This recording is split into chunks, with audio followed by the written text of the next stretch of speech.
Good morning all. আজ সকাল 4:30 আর আমি উঠে গেছি ঘুম থেকে। আর এখন ফ্রেশ হয়ে রেডি হয়ে এখন যাব আমার মেচো দাদাকে এগিয়ে দিতে। ও যাবে রান্নার কাজে সকাল সকাল, তাই উঠেছি। এই ঠান্ডা কুয়াশা ভরা রাস্তা দিয়ে বাইক নিয়ে যাচ্ছি, এসে গেছি। যাই হোক, সকাল সকাল যখন এসেই পড়েছি, আর না ঘুমিয়ে না গিয়ে দোকানটা খুলে ফেললাম। আর যখন খুলে ফেলছি একবার রেডি করে নিলাম সব কিছু। রেডি করার পরে সকাল সকাল পুজোটাও দিয়ে দিলাম। পুজোটা দেওয়া হয়ে গেল।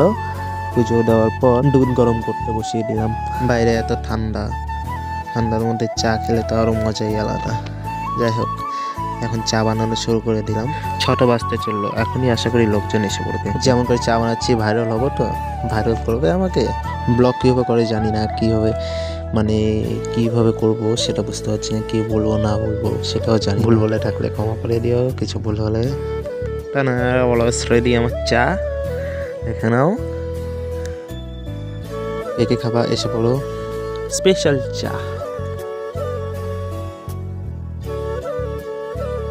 আর সকাল হতে হতে লোকজনের ভিড়, চা খাওয়ার ভিড় লেগে গেল। আর এদিকে আমার বাবা বানাচ্ছে পুরি, গরম গরম ফুলকা লুচি। দেখে তো খিদেই পেয়ে গেল। আর আমি বসে বললাম পেট পুজো করতে। খেয়ে করবো প্যাকিং, অর্ডার প্যাকিং, পুরি সবজি মিশতে। খাওয়া শেষ আর লেগে বললাম প্যাকিংয়ে কাজে। আর আমি বেরিয়ে পড়লাম অর্ডার ডেলিভারি করতে।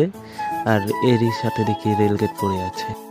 এমনি হয়ে গেছিল, আর এদিকে পড়ে আছে রেলগেট।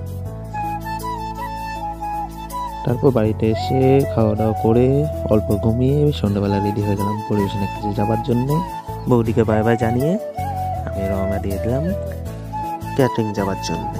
তা না, এসে বললাম কাজের জায়গায়। সিঁড়িতে উঠেই গণেশ মহারাজকে প্রণাম করে উঠে বললাম আবার আরেক সিঁড়ি, আরেক ফ্লোর। এখানেই আমাদের কাজ, এখানেই পরিবেশনের কাজ। আর কিছুক্ষণ পর লেগে বললাম সবার কাজে, প্লেট সাজানোর কাজে। এই ক্যামেরা হয়ে যায় স্যার?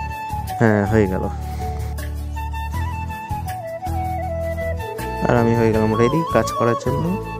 আর লোকজনও ঢোকা শুরু করে দিয়েছে। চাল করতে হবে এখন ব্যাচ।